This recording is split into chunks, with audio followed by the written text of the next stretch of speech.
Hi, and welcome to Focus on Health. As you can see, this week we're not in the studio because they're transforming the studio back at Charter Communications. And when you see us back there, you have a brand new, wonderful, lovely home for us.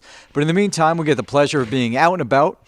And this week we're on a wonderful location. As you can see, it's under construction itself. So they're getting a new home here that we're going to learn all about. But my name is Jay Cohen, and I'm with the Winstead Y, and we thank you for joining us today. So today I'd like to introduce you to our guest, my guest, Mary Finette with the Norfolk Curling Club. Mary, thanks so much for joining me today. No problem. It's a pleasure to be with you and to talk about our club. Absolutely, and certainly forgive us with the passing the mic here. Um, so why are we standing in a place that's just under construction now?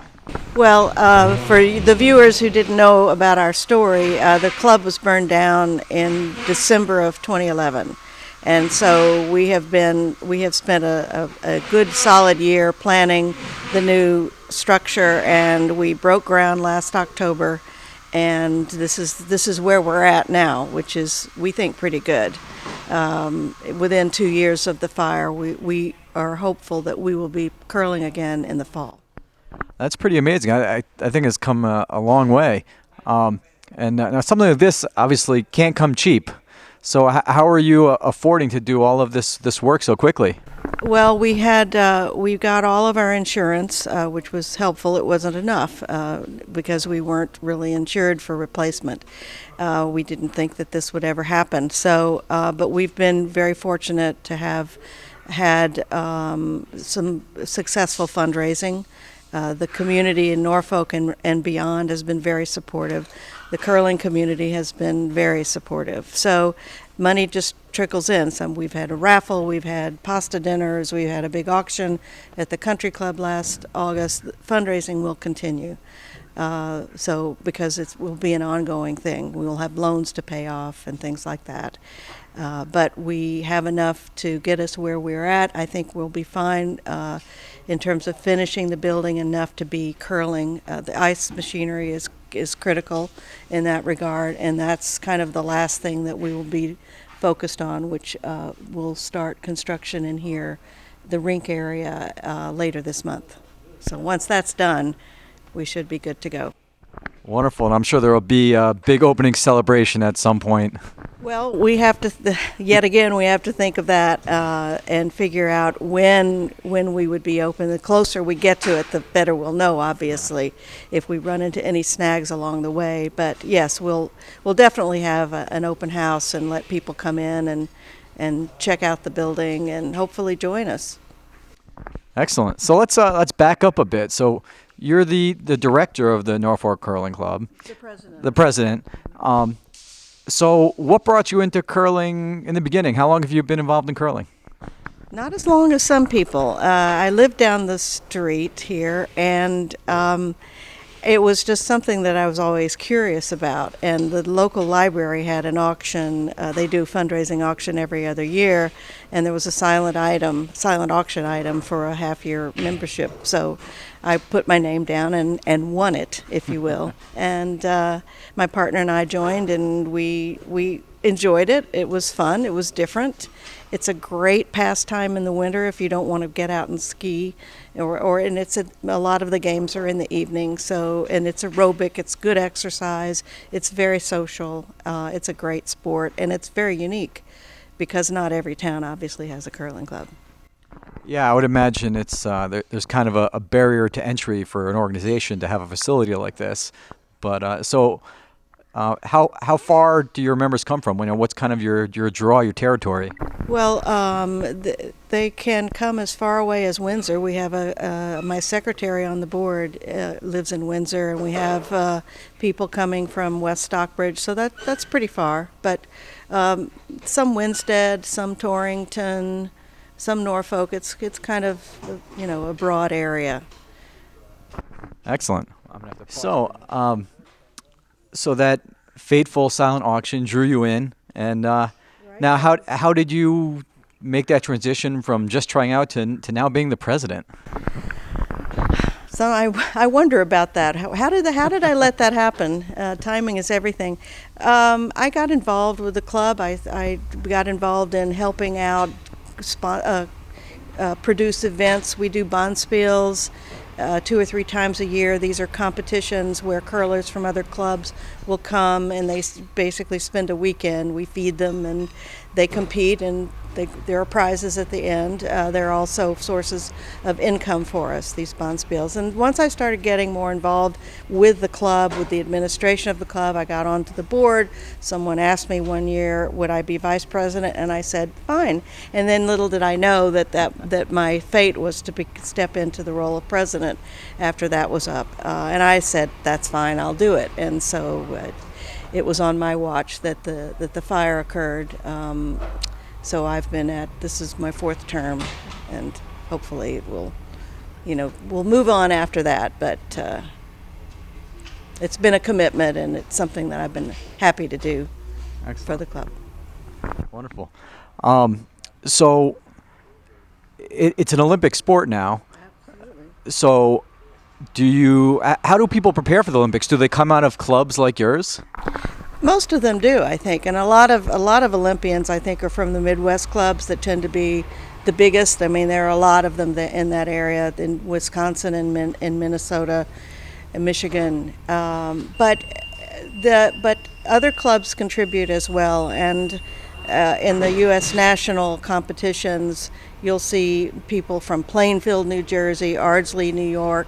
So an Olympian really can come from anywhere, and the sport has gained in popularity over the last few years since it has become an Olympic sport, and it's only going to continue to grow, and there's going to be more interest throughout the whole U.S. I'm sure. Are there college teams, like varsity teams or club teams? I think that depends upon the club, and it depends upon the size of the club and how varied their membership is. But sure, that's a potential. I mean, we have a category that we're going to revise that we used to have in this club was young adult, which would kind of include any college age kids. So, yes. Wonderful. So, and I would imagine beyond the competition that it's a social activity as well. Very much so. I mean, the tradition in the game is you don't go out and play and win or lose and then just pack your bags and leave. It's a very strong tradition where you will sit and have a beverage with your opponents, regardless of who wins or loses, and it's a social period where you don't really talk about the shot you missed. You talk about other things. Sure. So that's a very important part of the sport. Yeah. So take us through a little bit of the game. What does a game involve? Well, a game is played by members, 4 people to a team. There are obviously 2 teams. They each throw 2 stones, so there are 8 stones per team, and they do this 8 times. So all 8 stones go down to one end, which is called an end. Then you turn around and you throw them back to the other end. So a little like shuffleboard. It is. It's very much like shuffleboard, and the most similar aspect of that is that if you've been curling for 40 years and your knees have given out and your back just doesn't work anymore and you can't bend down, you use what we call the stick, and you walk out on the ice with this stick that holds the handle of the stone, and then you release it. So in that way, it's very much like shuffleboard. But back to the game. So after you do this for 8 ends, then that's the game. And the way the scoring works is each team will have a different colored handle on their stone. So at the end of an end, you determine which stone is closest to the button. We call the button is the small circle within the big target. And that could be 1 or 2 stones. It could be 3 or 4, but you add those up, those numbers up through the course of the game, and then whoever has the highest number wins the game. So it almost sounds like a combination of shuffleboard and horseshoes. Kind of. I mean, horseshoes. There's luck in horseshoes. Is that what that's about? But there's a luck in everything, I think. Sure. But there's a lot of strategy involved. The team is is the captain of the team is called the skip, and he or she is the one that holds the broom, or which is your target, and so whoever is delivering the stone is aiming at the broom.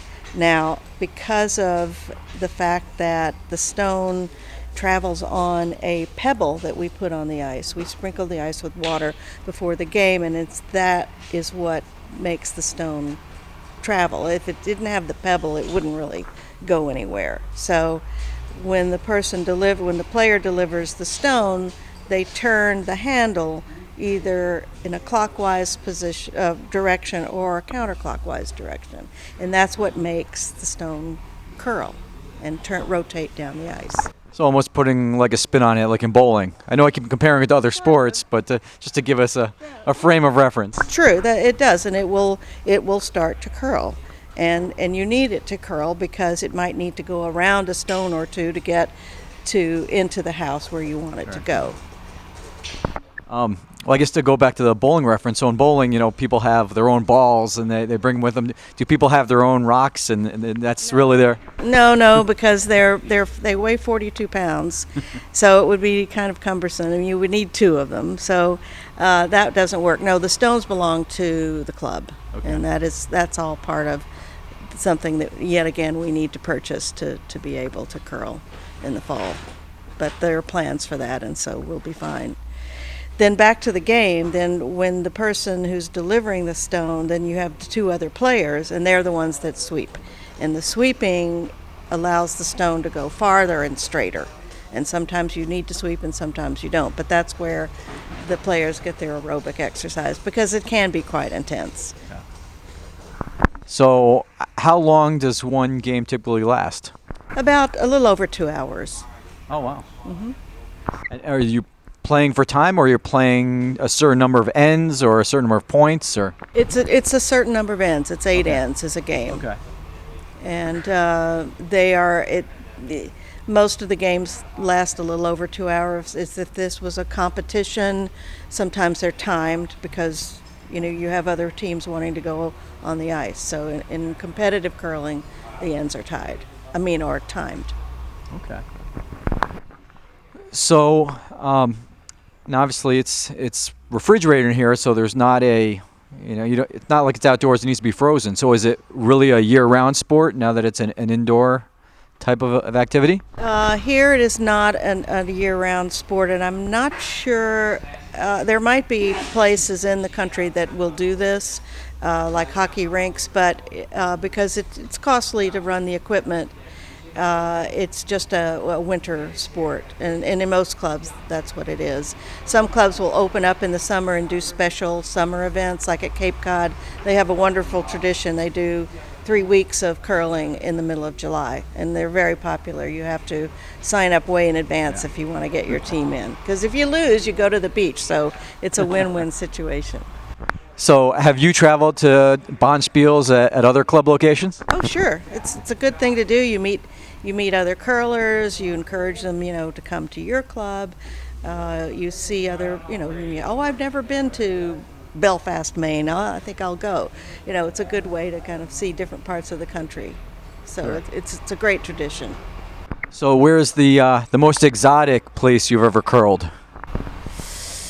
Exotic? Unfortunately, I don't think there is one. Except when we had first joined, and I wanted to. They do curling camps, and a lot of them are up near Toronto. We went up there for a curling camp, and that was pretty impressive because that club had like 10 sheets of ice. I mean, it was huge. And there's a curling club in every little suburb around that town, so it was quite impressive. So what are your favorite kind of curling memories from this club? How long have you been here now? I joined in 05. 05. Okay. So 8 years. 8 years. What's been some of your fondest memories? I guess the one event that I will not forget is when we had a bonspiel a couple of years ago called the Elizabeth Childs Challenge. Now, Elizabeth